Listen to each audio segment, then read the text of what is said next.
Magic the Gathering's card quality appears to be at an all-time low, and it is causing some extreme reactions from the player base.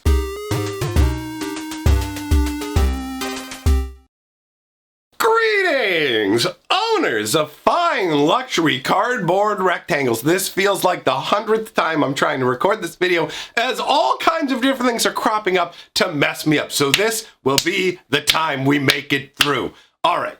Magic the Gathering card quality is absolutely abysmal right now. Now, you can partially try and wave that away with the situation going on in the world going, yo, it's more difficult to have a certain level of quality standards. But let's be real. The quality issues have been widespread, right? This isn't just, we can just pinpoint one particular set or whatever. This is an ongoing sort of thing. New releases, like for example, Commander Legends has been absolutely atrocious. It is definitely one of the high watermarks of incredibly poor quality, right? So we've got that, but even Secret Layers. People are very dissatisfied with the crazy curling that's going on with Secret Layer foils and all this sort of thing. Magic the Gathering has had a problem with its foils for a very, very long time. But it's getting more and more extreme. And also, it's extending to regular cards as well. It's not just the foils, right? But admittedly, even it just being the foils is completely unacceptable. Foils are the most premium version of a card there is, right? You shouldn't have to sit there and have a major problem with them. One of the major problems with foils is they can be considered marked cards, but we'll return to that concept. So, over the years, Magic players have tried multiple ways to correct this quality issue. One of them has been to ask Wizards of the Coast to make better quality cards. Now, Wizards of the Coast committed to that for maybe one set. I don't know if you guys remember this, but I want to bring this back up to refresh your memories, okay? A couple years ago, I remember we had the hashtag MTG trash campaign, where we kept putting all these bad quality printings up and trying to make them visible on social media. That and other pressure, I imagine, is what caused Wizards of the Coast to actually start a article series where they told us they were going to break down for us how cards are constructed, the process, all this sort of thing, so we could better understand card quality concepts. And the first couple articles were actually really educational. It was like, oh wow, this is a useful series of articles. By the time they finished with like the third article or whatever, it had already switched into just, we're going to use this to advertise the Jace signature spellbook. So they quickly kind of fell off about the whole, let's talk about card quality. I literally think it was like there was enough pressure being put on them where they're like, all right, let's handle this from a PR perspective. Let's tell them about card quality. And then they waited a month or two and like, you know what? Nobody seems to be complaining anymore. Business as usual. Forget the improved cards, because it seemed like there was a point where we were getting some level of improvement. And we're living in a scenario now where etched foils exist. So Wizards of the Coast has figured out how to make these flat foils, and yet for some reason, at the same time, are printing scores and scores of, like, the commons and uncommons that come in the Commander Legends packs all come out shaped like this. Cards shouldn't come out shaped like that, but you have it in contrast to the perfectly flat etched cards, right? So you just go, you're literally putting perfectly flat foils and ruined foils in the same pack and expecting me not to have a problem with this. So over the years, people have tried a number of different things, aside from actually just saying to the company, please fix this. I think the most common thing people suggest is to take the cards and put them between a bunch of books, a bunch of heavy books where you can kind of flatten them out. Well, there's a new approach that is going on right now.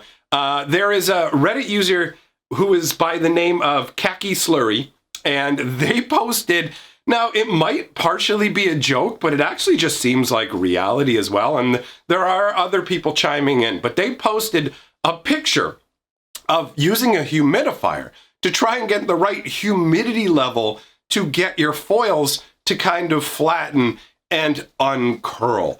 And like my first thought was I started laughing. I was just like, this is pretty zany, right? The idea of sitting there and going, well, you know what? Let's get the humidifier. We'll figure out what the right moisture levels are. According to the post that was made, if the curl foil side, if you have the curl foil side out, then your cardstock is too dry. And if if the curl on the foil is side in, then your cardstock is too wet. So there is somewhat of a scientific approach to this, right? It was posted under humor, but at the same time, it feels like a genuinely useful tip. And it got me wandering down the road of this insanity. Like, I'm sitting there thinking like, okay, first of all, that's half decently clever. Thinking to use a humidifier, like thumbs up for thinking outside the box. But then when I started thinking about the box, my brain just automatically turned to the fact that Magic the Gathering cards are cardboard rectangles, right? It's very obvious. And everything in my house pretty much is in a cardboard rectangle. My cereal boxes, the secret layer boxes, the secret layer cards are sent out. Like, there's all these boxes around my house. None of them are curving. None of them are warping. Like, Wizards of the Coast can't print their actual premium product to the same standard as packaging materials. Like, this is insane. Like, I even saw this yesterday with a pack of Zendikar collectors where the whole pack came out janked. The whole pack, they're all curved. And it's like, bro, what is going on here? This is absolutely unacceptable, right? It's unacceptable on multiple levels. The first level is you need to be giving us quality product. We deserve better as consumers right off the top, right? But then on top of that, you have the fact that there are actually other negative impacts to having foils like this. One of the biggest negative impacts is it makes the cards illegal. And by that, I mean specifically for tournament gameplay, right? What happens is foil cards end up being considered marked cards because go ahead and try this yourself. Take some of your janked up foils and shove them into a deck full of regular cards. You'll be able to cut to them, shuffle. Like, you don't have to be some master trick shuffler or anything like that to be able to cut to these cards with zero issue, right? So they stand out like a sore thumb. Now, because they stand out like a sore thumb, they get considered the same as marked cards. So if somebody was to have 4 copies of a particular foil in their deck, let's say you have one card you really like and you get 4 copies of that. Well, guess what? Those 4 copies are going to be bent. They're going to be easily discernible from the side of your deck. You're going to be able to tell where they are. And that is going to be considered marked cards because you're going to know when you draw them. I mean, Wizard of the Coast comes down on people for having little like thumbnail prints in the sleeves or bent corners or all these other marked ways, but they're literally providing cards in this way. They're literally providing these marked cards. And on top of that, some of these cards are only available in foil, which means you can't use your favorite editions. One of the most glaring examples of this, actually, were the Commander decks, where the Commander decks would come with foil copies of the Commander. You couldn't get a regular one. So the foil copies of the Commander would be curved and ruined like that. So you have a situation where literally the only versions in existence of this card are the foil copies. So you literally can't get an unmarked copy of the card.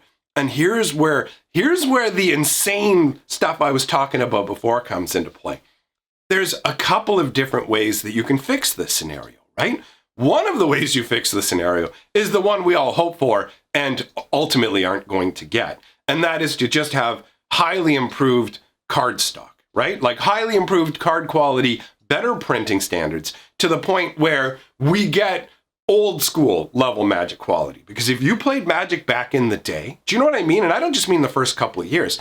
I mean at least the first decade, bare minimum. The card quality was amazing. Very rarely did you have misprints, things like that. So Wizards of the Coast, it's not like they're not capable of printing better cards. But to be fair, since we're talking about the old cards as well, the foils always had this kind of curling issue to a degree. And Wizards never figured out a way, or tried to, I guess, figure out a way to fix it until now. So we have the etch foil scenario, but we have all these older foils. You have, for example, let's say, I can't remember off the top of my head if the Walking Dead Secret Lair is foil, but if it's foil, those cards are all marked. Now, how do you handle that? Wizards isn't going to replace those cards. They're not going to fix that scenario. So where do you go to make them tournament legal? And here's where it gets really insane. Bear in mind the world we're living in right now, right? So Wizards of the Coast had already been downgrading competitive play in terms of they got rid of the Pro Tour and they've made like a new Pro Tour, but it's like a really mini Pro Tour called the Magic Pro League, and it's about playing online and doing like all this arena kind of stuff. So they've already just kind of downplayed the need for physical cards in the first place because their Pro League is mostly not played with physical cards. Now, when you compound onto that the fact that with the world the way it is right now, physical Magic play has been bloop, bloop, bloop, bloop, bloop, bloop, bloop, bloop, at least in terms of competitive play. People still getting to play Commander or whatever else here and there with their friends. That kind of stuff is still happening. But sanctioned Magic has been shut down, right? Now, this leads you to realize that sanctioned Magic isn't that big a deal, right? 2020, according to Wizards of the Coast, has been the best year for them, business-wise. So what's the most logical thing from you've got to put yourself in the mindset of a crazy corporation that doesn't actually care about your enjoyment. Like, look at it from the perspective of a company that is totally focused on how to get your money. If you're happy, great. That's a nice side effect. But it's like, how do we get your money? What's the cheapest way? What's the cheapest way to fix a problem where you're making foils and these foils are considered marked cards in tournaments, right? What's the easiest thing to do? Your brain may be going, make better quality cards. No. That costs money. Do you know what the easiest fix is? To go, hey, wait, we already said we don't even need judges for competitive play, right? Like, they already gutted the judge program. It's become this other thing, but Wizards has said, you don't even need those judges, right? So if they don't need judges and they're not really caring about the competitive environment, what do? Here's what you do. You just go, oh yeah, no, you can use marked cards. Yeah, marked cards are fine. Can you tell what the card is before you draw it? That's fine. It's not against the rules anymore. Literally just stop making marked cards illegal. And now all the foil problems are solved. Nobody can go, I can't use my foils in the events. Yes, you can. It's not against the rules. And that doesn't cost them a penny. Aside from, I guess, the employee they have to pay to type out the sentence saying, hey, by the way, foils that are bent aren't considered marked cards, or marked cards aren't illegal in Magic tournaments. Either way, I guess it would probably just be like, cards are considered marked if the back of the sleeve has markings on it. But if the card has a bend to it due to manufacturing, that's a legitimate play as printed card. Like, just create the play as printed rule. Are you playing it in the condition you got it out of the packaging? Then it's legal. Now all of a sudden, we don't have to fix quality anymore. And it cost us nothing. And that's what's probably going to happen. If you look at it from the perspective of a corporation that cares about minimizing the money and doesn't care about competitive play because it doesn't add nearly as much to their bottom line as they thought it did, all of a sudden going, let's do it this way. They're not considered marked anymore. That solves all the problems like that. So I could easily see that becoming the solution. How insane is that?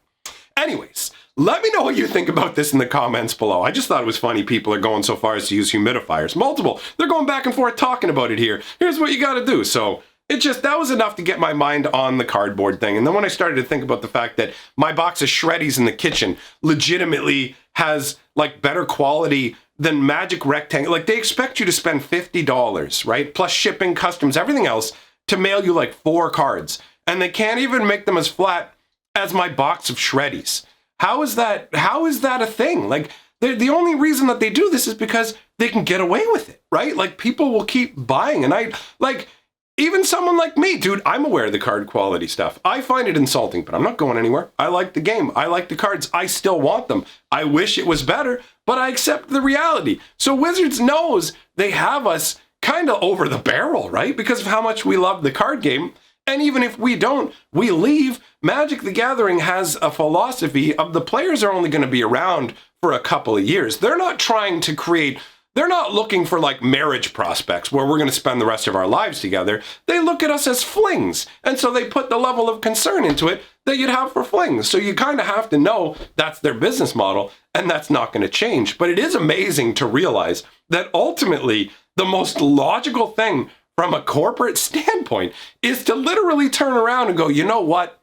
Foils anything that's packed fresh, it's not considered marked. You can use it completely. There are no problems. You won't get in any tournament trouble because let's be real. The days of tournaments mattering to Magic the Gathering, they're over. That's a previous era. We're moving into the new realm. What's happened with this shutdown in the world has changed the way that Wizards of the Coast views their own product. And if they're making money hand over fist when tournaments aren't running, what does that say to them? Don't prioritize tournaments, right? So Whatever, like I said, let me know your thoughts. Tell me in the comments below. If you like what I'm doing here, like, comment, subscribe. It's all great for the channel. Share the video around. And I'm going to put up some links here. One will be to the newest lore video on my Magic Lore channel, and the other will be to a zany video that me and my lovely lady have made. So, thanks for coming by, my friends. I will see you later on.